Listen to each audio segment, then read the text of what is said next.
नमस्कार, मैं हूं आपके साथ शिखा ठाकुर। हमारे खास प्रोग्राम क्या कहते हैं नरेंद्र मोदी में आज आपको सुनवाएंगे पीएम मोदी का वो ऐतिहासिक भाषण जो उन्होंने 29 सितंबर 2013 को नई दिल्ली में दिया।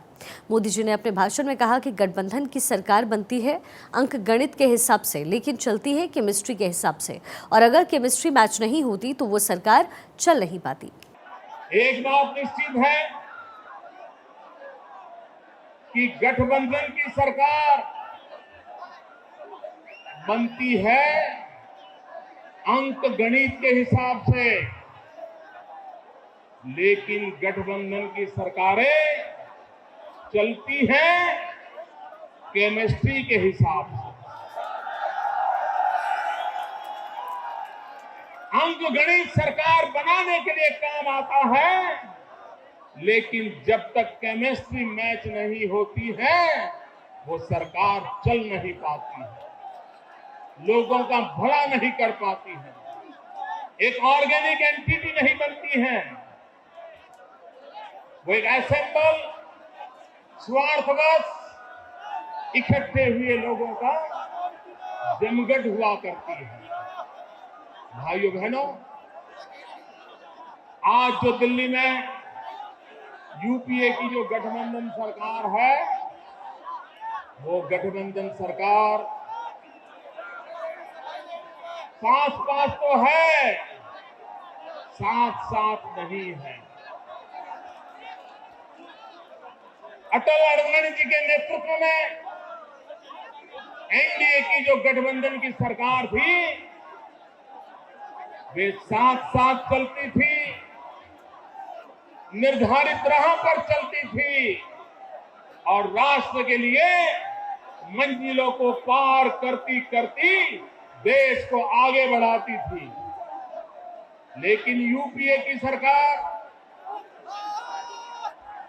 गठबंधन में जुड़े लोग पास तो है, लेकिन अपनी राह पर चलते हैं, अपनी दिशाओं को चला रहे हैं और उसके कारण देश किसी भी हालत में आगे नहीं बढ़ता। और भाइयों बहनों,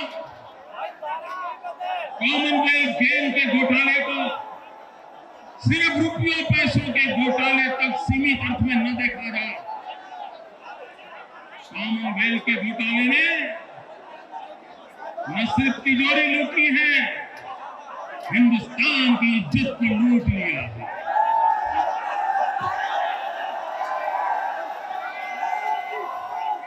देश के भविष्य को लूटा है,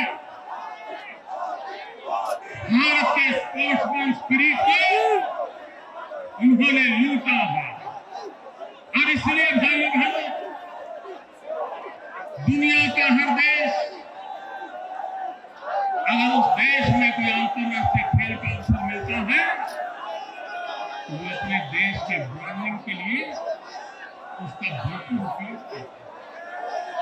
खेल के माध्यम से सारी दुनिया में वो अपना ब्रांडिंग करता है।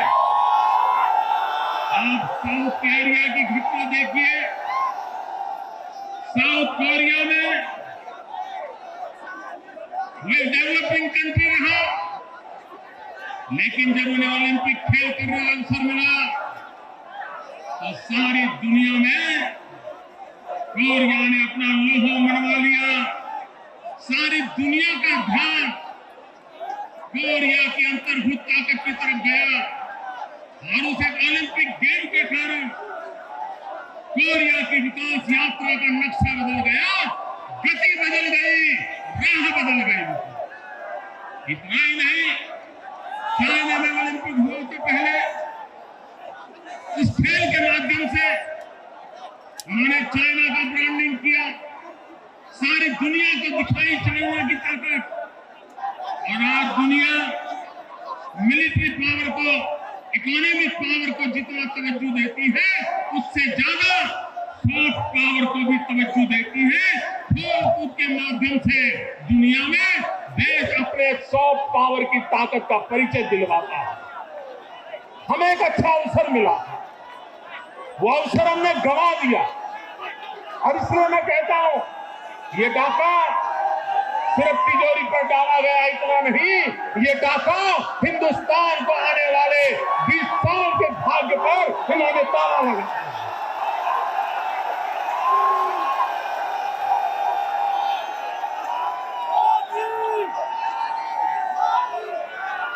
भाइयों बहनों, आए दिन सुप्रीम कोर्ट से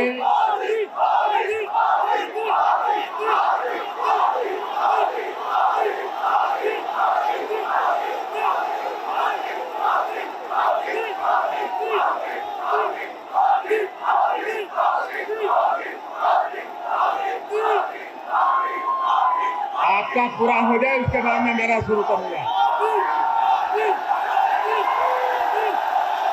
हो गया पूरा? हो गया। भारत माता की। मित्रों, कृपा करके जो पीछे बैठे हैं उनको सुनने दीजिए। आपका हौस, उत्साह, उमंग ये मीडिया ने नोट कर लिया है, अब ज्यादा नहीं करने की जरूरत। ये टीवी वालों ने भी आपके दृश्य कवर कर लिए, देश ने देख लिया है। अब आप शांत रहेंगे? मैं बोलूं? जम करके बोलूं? आपके दिल की आवाज उठाऊं? आपके सपनों को शब्दों में रखूं? तो आप मेरी मदद कीजिए। भारत माता की, भारत माता की। भाइयों बहनों, आए दिन इस देश की सुप्रीम कोर्ट, आए दिन इस देश की सुप्रीम कोर्ट भारत सरकार को भ्रष्टाचार के मुद्दों पर कड़ाई से कार्रवाई करती हैं, कठोर से कठोर शब्दों का उपयोग करती है। लेकिन ये ऐसी आदत हो गई है दिल्ली में बैठे हुए राजनेताओं को, पूरे कांग्रेस को, कांग्रेस के साथी दलों को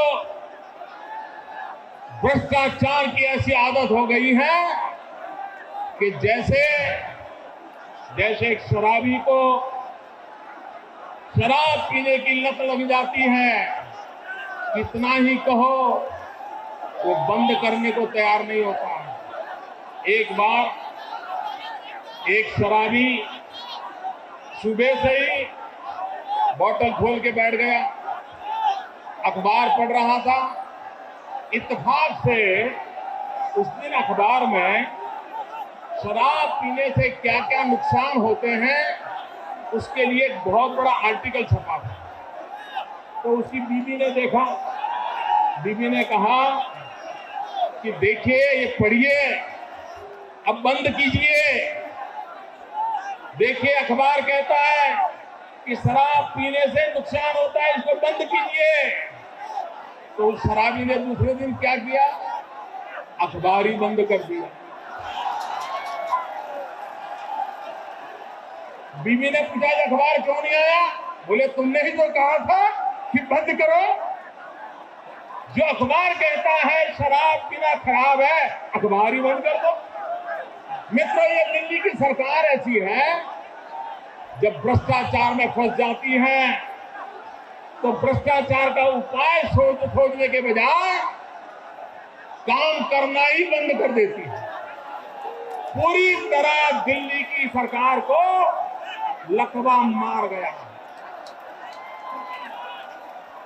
भ्रष्टाचार में डूबी हुई सरकार भ्रष्टाचार से मुक्त होकर के देश की भलाई के लिए निर्णय करने की उनकी तैयारी नहीं है। मैं बहुत छोटा था, एक बार ट्रेन में सफर कर रहा था, एक अचानक मुझे जाना पड़ा, मैं दिल्ली आ रहा था। उस समय एसी वेसी तो हमारे नसीब में नहीं था, रिजर्वेशन क्या होता है मालूम नहीं होता था। एक परिचित मिल गए, तो एक टिकट चेकर को उसने परिचय करवा दिया, देखिए भाई ये समाज का काम करते हैं, एक आध बर्थ उनको मिल जाए। मैं आबू रोड पहुंचा, तब तक उन्होंने मुझे बर्थ नहीं दिया। रात के 11 बज गए। मैं उसको रिक्वेस्ट करता रहा, मैंने कहा भाई बर्फ तो दीजिए। बोले आबू के बाद दूंगा। मैंने कहा आबू में तो तुम्हारी नौकरी छूट जाती है, दूसरा आएगा। तो बोले दूसरा देगा। मैंने कहा आप क्यों नहीं देते? बोले मेरे नियम है कि मैं पैसे लिए बिना कोई काम नहीं करता और आपसे पैसे ले नहीं सकता हूं, और इसलिए मैं मेरा नियम तोड़ना नहीं चाहता हूं। मैं आबू से उतर जाऊंगा, जो दूसरा आएगा वो ये काम कर देगा। पूरी सरकार जो दिल्ली में बैठी है उसको ये आदत लग गई है, और उसके कारण भाइयों बहनों वो कोई भी निर्णय करने को तैयार नहीं है। भाइयों बहनों, आज जब मैं आपके सामने खड़ा हुआ तो मैं आपको कहना चाहता हूं, एनडीए की सरकार अटल जी अडवाणी जी के नेतृत्व में 6 साल का वो कार्यकाल हमने देखा। आप किसी भी पैमाने पर आप अगर उस सरकार को देखोगे तो उन्होंने हर क्षेत्र में विकास की नई ऊंचाइयों पार करने का प्रयास किया। लेकिन आज जो यूपीए सरकार है वो सिर्फ गांधी भक्ति में डूबी हुई है। उनका एक ही मकसद है, गांधी भक्ति करना। और ये गांधी भक्ति का मतलब ये है कि गांधी छाप हजार हजार की जो नोटें होती हैं वो टन टन के रूप में उठा करके ले जाना, ये इनकी गांधी भक्ति है। गांधी छाप नोटों के ढेर, और वो गिनती के हिसाब से नहीं है, लाखों करोड़ों में लिखते गए, 000 करते जाओगे तो जनपद तक पहुंचोगे तब भी फिगर पूरा नहीं होता है। इसलिए टन के हिसाब से अब करप्शन की बात करनी पड़ेगी। वो इतने टन ले गया, वो इतने टन ले गया, और इस प्रकार से ये नई गांधी भक्ति, इसी में ये यूपीए डूबा हुआ है। भाइयों बहनों, कभी कभी लोग पूछते हैं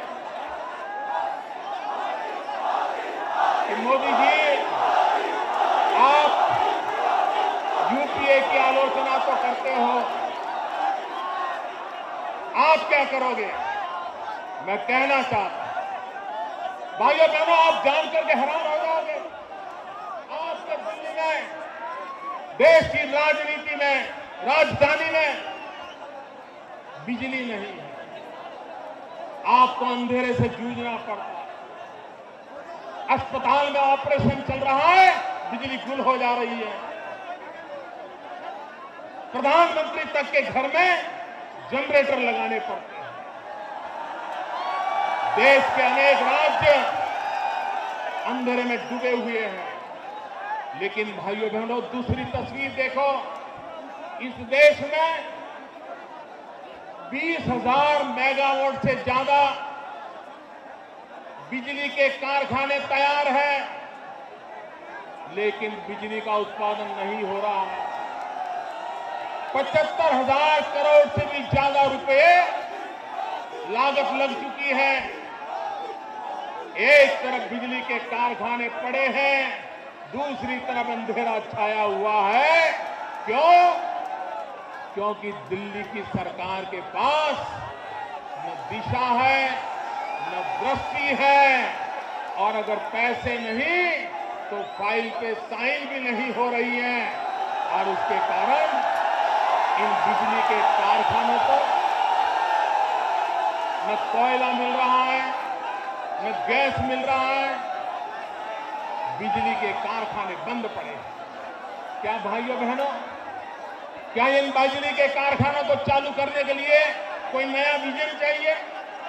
क्या 20,000 मेगावाट बिजली ट्रांसमिशन लगा करके हिंदुस्तान के शहरों को, गांवों को पहुंचाने के लिए कोई बड़ा एक्स्ट्रा ऑर्डिनरी विजन की जरूरत होती है क्या?